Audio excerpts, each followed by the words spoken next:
Saya akan berbicara tentang masih ada Yesus. Sama-sama katakan dengan saya, masih ada Yesus. Lihat kanan kirinya, bilang masih ada Yesus. Coba lihat kanan kirinya, masih ada Yesus. Amin. Saudara, kalau masih ada Yesus berarti masih ada mujizat. Amin. Kalau masih ada Yesus berarti masih ada pertolongan. Kalau masih ada Yesus berarti masih ada pengharapan.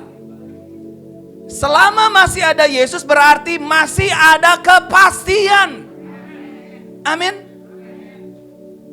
Tahun depan dunia bilang dunia gelap, tapi selama masih ada Yesus, Yesus berkata, I am the light of the world. And you are the light of the world too. Amin. Terserah dunia mau resesi, minyak yang baru dicurahkan di atas kepala kita. Amin, saudara. Ya tapi suami saya keras kepala. Masih ada Yesus. Tapi bisnis saya corat marut. Masih ada Yesus, Bapak. Tapi papa mama saya sakitnya parah. Saya cuma mau bilang sebagai abdi Elohim, masih ada Yesus. Amin, Bapak Ibu. Karena saya belajar dari Bible, Bapak Ibu Saudara, dari Kejadian sampai Wahyu, tidak pernah dibiarkannya orang yang mengandalkan Tuhan. Tidak pernah ditinggalkannya orang yang berharap kepada Yesus. Meskipun ada air mata, ketakutan, kekhawatiran, kebimbangan, kecemasan, resultnya Tuhan pasti menolong kita. Tuhan pasti memulihkan kita. Tuhan pasti mengangkat kita. Dan Tuhan pasti menyembuhkan kita. Yang setuju katakan amin. Amin. Masih ada Yesus kan, Bu?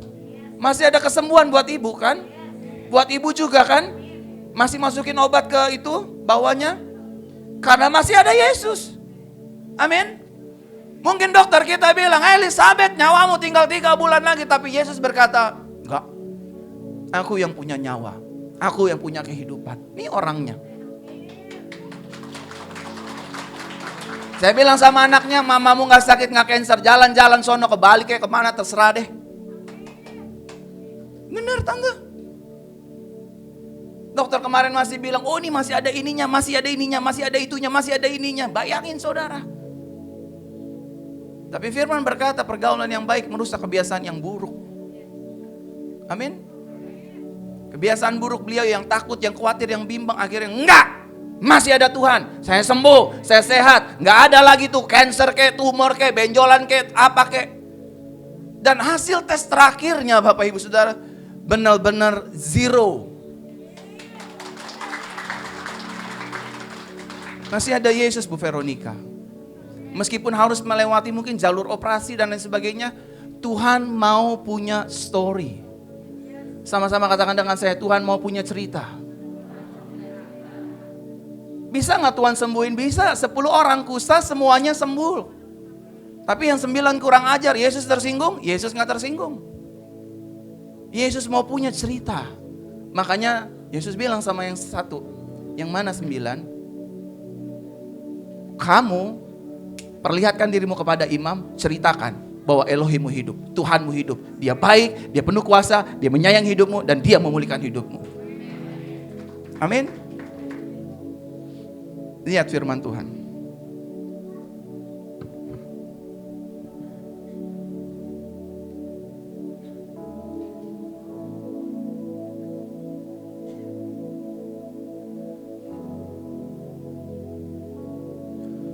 Dua Korintus 4 ayat 8 dan 9.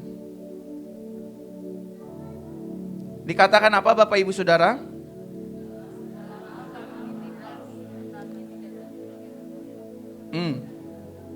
Dalam segala hal kami ditindas. Siapa di sini yang pernah ditindas orang? Oh, jemaat ini hebat-hebat nih. Bodyguardnya banyak. Dalam segala hal kami ditindas. Tetapi kami mati. Tetapi tidak terjepit. Bukankah seringkali kita ditindas Bapak Ibu dengan sakit penyakit, dengan ekonomi, dengan keuangan, bisnis yang lagi melempem. Halo? Tapi Bible kita mengatakan pagi hari ini, tetapi tidak terjepit. Sometimes kadang-kadang kita pun habis akal Bapak Ibu. Firman mengatakan kami habis akal, tetapi apa Bu? Tidak putus asa. Ada berapa banyak wanita yang udah habis akal ngadepin lakinya yang modelnya kayak aduh. Kalau bisa saya siram air panas saya siram ke mukanya biar ngelotok tuh kulitnya. Tapi Tuhan membuat ibu-ibu tidak habis akal. Amin, jangan kepahitan gitu Bu. Amin. Ada berapa banyak suami-suami juga pusing Bapak Ibu Saudara ngeliat tingkah suami istrinya. Baru dikasih nih, baru gajian nih, bulan gajian nih saudara, tanggal gajian. Baru diserahin. Pak, kenapa Ma? So habis. Gila lu. Tetapi tidak habis akal. Amin Bapak Ibu. Tidak putus asa. Kami dianiaya. Tetapi apa Bapak Ibu? Makanya kalau orang di luar sana ngebomin gereja, bunuhin pendeta, gorok pendeta, tutupin gereja, gak bakal bisa mati kekristenan. Kekristenan mati ketika semuanya diam. Mau contoh, luar negeri saudara. Jangankan perkawinan sesama jenis, sekarang incest pun disahkan. Kalau mau bunuh kekristenan, jangan dilarang, kekristenan itu pasti mati. Setuju gak Bapak Ibu? Hah? Kekristenan semakin dilarang, semakin bertumbuh pesat. Kekristenan semakin dibakar gerejanya, semakin banyak orang bertobat. Tapi lihat Eropa, lihat Amerika, lihat Latin. Lihat Eropa Barat dan Timur. Semakin dibiarkan orang Kristen berkembang, semakin gereja itu menjadi pub, diskotik, rumah bordir dan lain sebagainya. Betul gak Bapak Ibu? Cek aja cek. Pernikahan sedara dilegalkan hari-hari ini. Udah bukan lagi LGBT, tetapi incest marriage. Kalau pendeta gak mau nikahkan, you melanggar HAM. Serem gak Bapak Ibu? Tapi firman berkata, tetapi tidak ditinggalkan Coba lihat kanan kirinya, kamu gak sendirian. Coba suami istri yang duduk sebelahan bilang sama istri sama suaminya, kita tidak sendirian Pak. Ngomong dong, berantemnya udahan dulu nih di gereja. Bilang sama-sama dengan saya tidak sendirian. Amin. Keren Yesus. We never walk alone. Amin. Makanya saudara jadi orang Kristen, jangan lekas-lekas putus asa. Jangan lekas-lekas mudah menyerah. Sakit dikit, aduh padahal cuma batuk. Aduh mah, aduh paru-paru papa nih. Kayaknya ada yang bolong nih. Pinggang baru sakit sedikit. Aduh, mah kayaknya saya ada ginjal. Apaan sih? Kita tidak sendirian Bapak Ibu.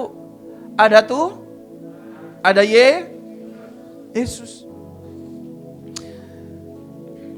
Kami dihempaskan, ternyata syari ini udah ada dari dulu ya. Kami dihempaskan, tapi apa Bapak Ibu? Kenapa Rasul Paulus berani mengatakan hal-hal ini Bapak Ibu Saudara? Reasonnya karena masih ada Yesus.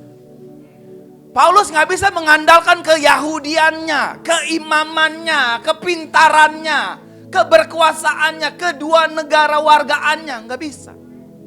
Waktu dia berjumpa dengan Yesus, dia mengalami perubahan. Aku pernah loh digigit ular beracun tapi aku gak mati.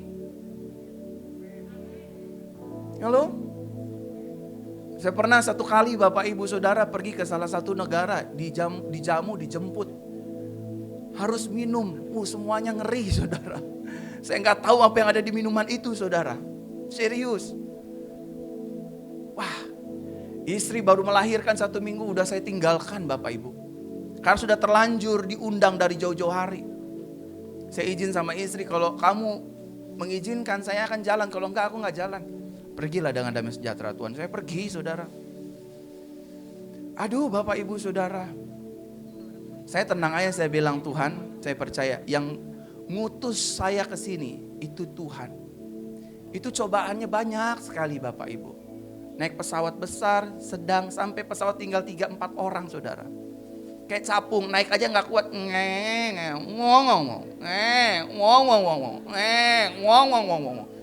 Saya bilang, Yesus, langit bumi Engkau yang punya. Itu begini Bapak Ibu. Kayak naik itu turun lagi, naik. Dalam hati saya, ini orang lagi main apa bagaimana nih? Sampai mau gantian sama saya bagaimana?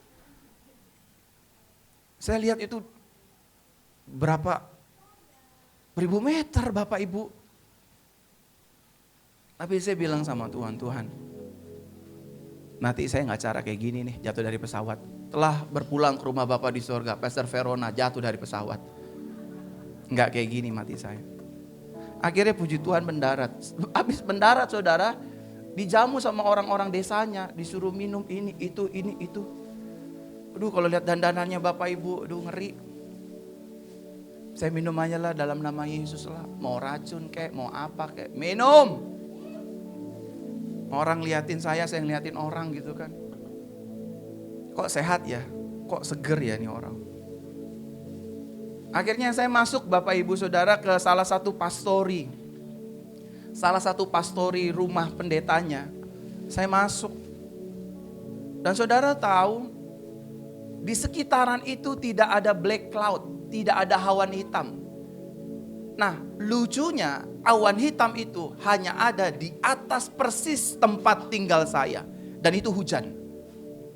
Aneh bin A. Kenapa itu bisa terjadi? Saya sadar firman Tuhan. Bahwa dunia ini di bawah kuasa si jahat. Tapi semua di bawah kontrol Tuhan Yesus. Amin. Panitia semua bilang, Pastor. Saya bilang, kenapa? Ada hujan, masa mau hujan aja takut? Hujannya beda. You lihat tuh semua kampung gak ada yang hujan. Di atas soto rumahmu doang hujan. Ngeri gak Bapak Ibu? Hah? Tapi saya tenang aja, santai. Saya buka YouTube, saya cari lagu. Handphone saya kan 2 Bapak Ibu. Satu saya setel Pak Niko nyanyi, pendeta Niko. Satu pendeta Philip Mantova. Saya bilang, kalian berdua nyanyi ya Om. Nyanyi. Saya liatin aja hujan, dia nyanyi saudara. Saya lihat di sana nggak ada awan hitam, di sana nggak ada awan hitam, di sana nggak ada awan hitam. Di atas kepala saya persis awan hitam. Dan ada petir-petirnya dikit lagi saudara. Saya mau tanya sama Bapak Ibu, ini awan normal atau awan nggak normal? Hah? Kalau saudara jadi saya kayak begini bagaimana? Gerecep. Tapi saya diingatkan ayat ini. Kemanapun kakimu melangkah, aku ada sertamu. Bukan karena kuat gagah hebatmu, tapi karena aku. Tuhan yang menyertai. Amin. Bukan hanya sampai di situ saja Bapak Ibu Saudara. Akhirnya saya bilang, dalam nama Yesus, awan ini tinggalkan atas rumahku. Saya hitung sampai 7 Bapak Ibu. 7 detik aku bilang dalam nama Yesus. Kenapa harus 7 ya? Suka-suka mulut-mulut saya lah ya. 1, 2, 3. Awan itu hilang sekejap. Saya pikir udah berhenti sampai situ. Waktu itu Bapak Ibu Saudara mulai khotbah. Yang hadir kira-kira ada 2.800 orang. Ini di pedalaman Malaysia lebih dalam lagi. Kampung lebih dalam lagi. 14 jam saya harus jalan ke sana. Saudara tahu, waktu saya mau hand over mic, listriknya padam. Bup. Padam listriknya. Waktu listriknya nyala, bup. Yang duduk di depan, itu katanya sih orang pohon Bapak Ibu. orang-orang pohon.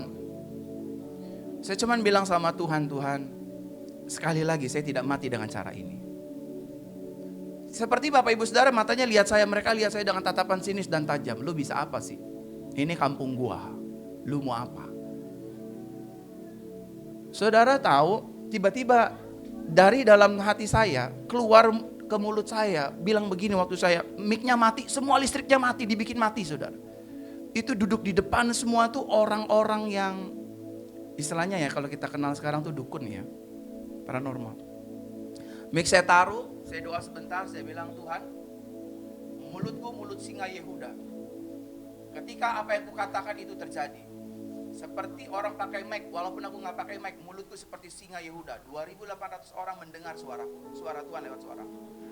Tiba-tiba dari dalam perut saya Bapak Ibu Saudara keluar bilang, semua yang sudah sakit bangkit berdiri. Yang buta, yang lumpuh, yang tuli semua loncat-loncatan. Ada 80-100 orang. Wah, yang duduk di barisan depan Bapak Ibu Saudara, semuanya sensi lah. Tiba-tiba salah satu pemuka daerahnya begitu. Hah? Dalam hati kenapa lo? Lo bilang gue keren. Dia gak bisa bahasa Indonesia kan? Pakai bahasa dalam gitu. Oh coba Bapak, coba. Saya pikir dia bahasa roh. Saya coba menerjemahkan Bapak Ibu. Coba Bapak. Dalam hati, kenapa lo? Cari perhatian sama gue gitu kan. Tiba-tiba saya mendengar suara Tuhan, Fer. Pegang tangannya, tiup sekali aja. Ternyata tangannya gak bisa gerak dari lahir. Padahal dia ini punya ilmu hebat. Saya bilang bagaimana sih punya ilmu hebat, tangan sendiri lo gak bisa gerakin. Payah lo Payah. Cuma menang tato di mana-mana gitu kan. Bobo tombak, bobo panahan. Saya bilang,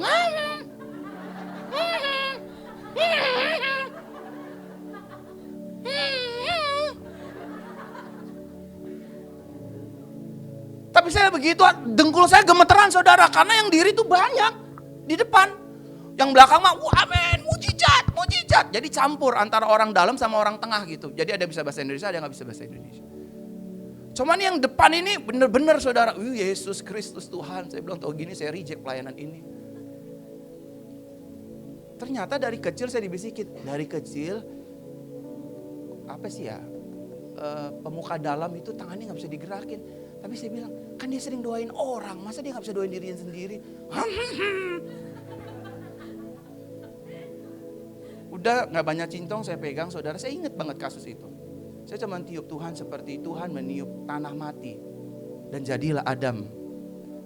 Pakailah mulutku, nafas ini nafas Tuhan. Aku tiup Bapak Ibu. Tapi aku belum buka mata. Aku takut. Saya bilang saya lagi melayani keluarga Mr. Bean Bapak Ibu Saudara.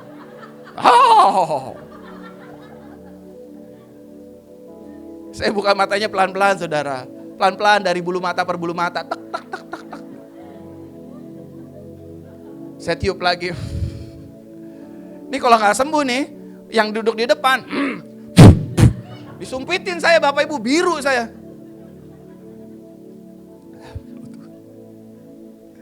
Bilang sama Yesus.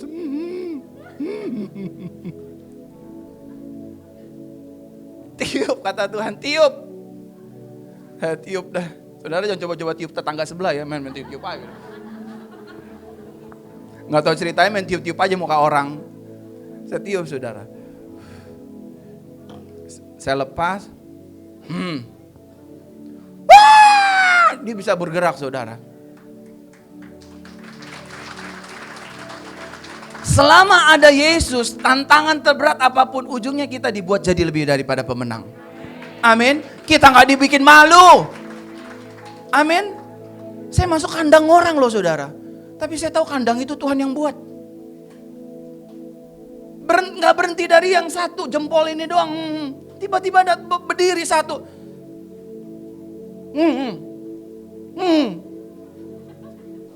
Saya bilang kenapa? Mau gue gedik pundak lo, saya pengen ngomong gitu. Ternyata saya buka Bapak Ibu, ada benjolan segede ponggok ini di sini. Saya bilang, oh benjolan. Saya udah mulai berani tuh. Ini kan udah terjadi mujizat kan, makin pede. Thank you Tuhan. Udah saya mulai berani, saya samperin. Translatornya bilang, dia kenapa? Ada daging tumbuh di sini. Waduh, makin takut kan? Bener-bener nih gue dicobai di sini nih, saya bilang. Saya bilang, Yesus tolong. Saudara, saya di hati saya itu ada pujian. Ajaib kau Tuhan, penuh kuasa, sanggup pulihkan keadaanku. Sambil nyanyi sambil ketakutan saya, saudara. Saya bilang, Yesus tolong. Ini kalau pundaknya gak sembuh, benjolannya. Kepala gue yang benjol Tuhan, tolong. Ini 2.500, 800 orang, bisa diamuk orang Tuhan. Roh Kudus cuma bilang, masih ada Yesus. Masih ada saya. Saudara, tuh, selama masih ada Yesus, maka pergumulan dan tantangan itu menjadi biasa saja. Coba lihat kanan kirinya, masa lalu biasa. Masalahmu biasa. Awas, siap-siap disemprot. Kurang ajar lo. Biasa lo gak ngerasain sih. Saudara, saya gak pakai tudung aling, pundaknya saya pegang langsung, saudara. Tuhan terserah jadi enggak. Itu segini saya pegang, saudara. Tiba-tiba tangan saya makin turun begini. Hilang tuh. Ternyata saya baru tahu, penyakit yang dari setan seketika bisa hilang. Tapi penyakit yang memang bawaan, dia butuh proses. Ngerti Bapak Ibu? Ternyata semua sakit itu sakit karena kutukan. Karena mama, papanya, neneknya, buyutnya, cicitnya semuanya main ilmu hitam. Ternyata ilmu hitam di tangan Yesus gak ada apa-apanya. Karena Yesus adalah terang dunia. Amin. Saudara, selama masih ada Yesus, maka pergumulan dan tantangan itu menjadi biasa. Amin Bapak Ibu Saudara. Nah, yang perlu kita ingat dan sadari Bapak Ibu Saudara, yang pertama bahwa hidup kita ditakdirkan Tuhan untuk menjadi orang yang lebih daripada pemenang. Sama-sama katakan dengan saya, hidup saya ditakdirkan Tuhan untuk menjadi orang yang lebih daripada pemenang. Pertanyaannya, pernah kalah gak ngalamin? Saya mau tanya sama Bapak Ibu, pertanyaannya pernah ngalamin kekalahan gak? Pernah. Tapi game is not over. Pertandingan belum berakhir. Kok orang kaya orang Kristen punya utang, tapi pertandingannya belum berakhir. Ujungnya pasti dibayar Tuhan. Kok orang Kristen bisa sakit, tapi pertandingan belum berakhir. Ujungnya Tuhan jamah, Tuhan sembuhkan. Amin. Kok sepertinya orang Kristen hidupnya pintunya tertutup.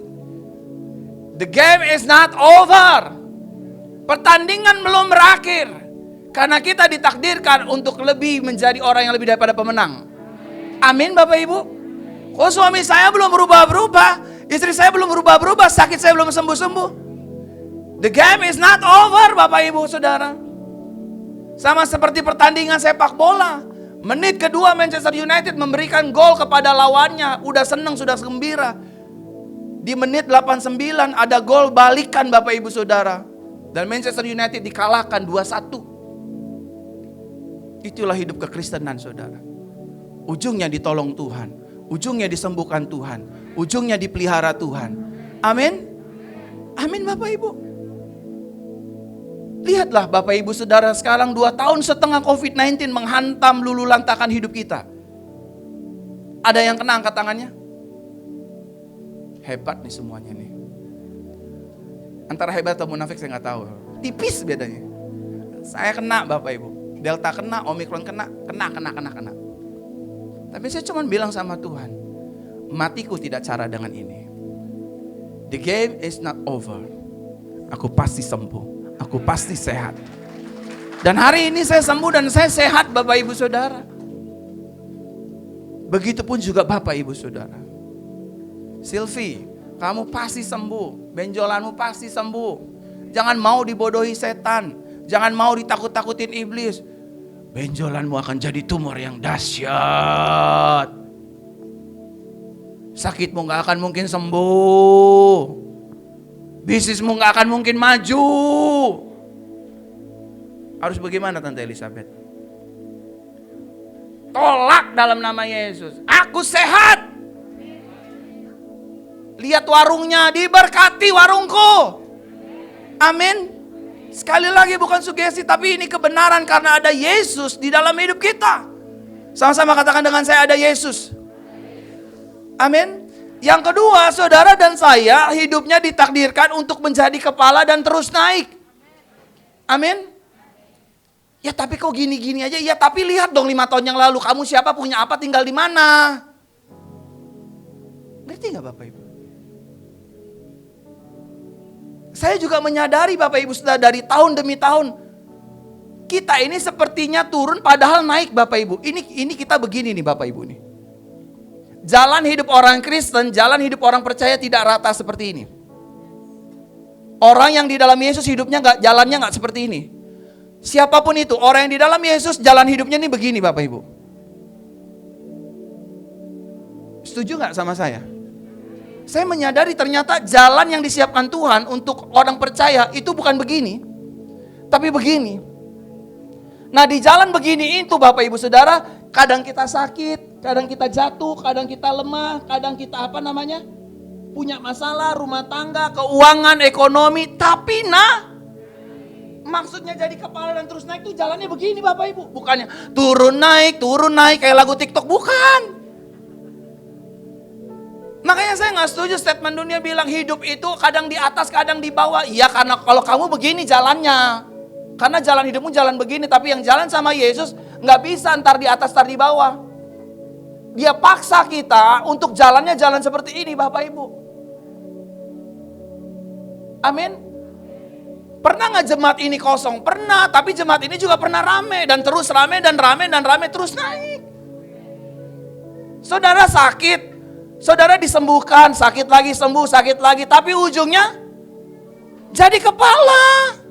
Terus naik Bapak Ibu. Amin. Coba lihat 5 tahun, 4 tahun, 7 tahun ke belakang. Kita siapa? Tapi tangan Tuhan dan jalan Tuhan yang membuat kita terus naik.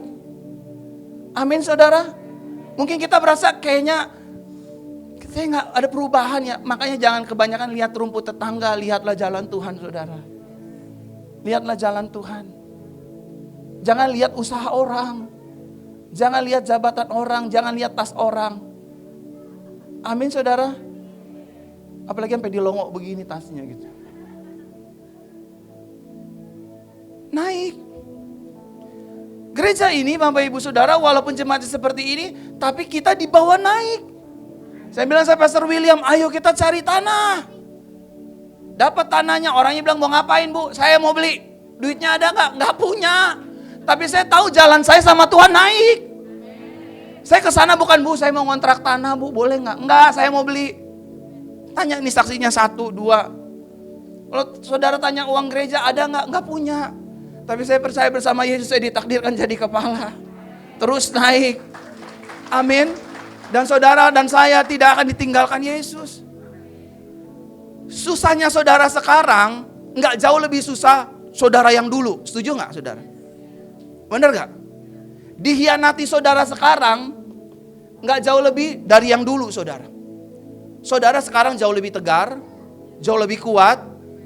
Ada orang nyanetin kita udah biasa. Amin. Ada orang ngomongin kita udah biasa. Halo? Beda gak saya mau tanya? Beda karena Tuhan angkat kita jadi. Saya mau tanya sama Ibu Veronica terakhir nih. Makin takut apa makin berani? Tuh. Dari Palu datang ke sini lemes saudara. Di situ duduknya saya ingat pertama. Bener ya Kak ya? Maaf ya saya contohin ya. Kayak gak punya harapan saudara. Nggak ngantam pilar, jalan dari sono. Coba lihat sekarang, makin makin berani. Tuh. Karena jalannya jalan Tuhan.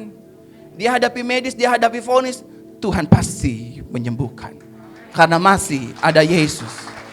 Amin. Bilang mamamu masih ada Yesus. Amin. Pasti sembuh kansernya.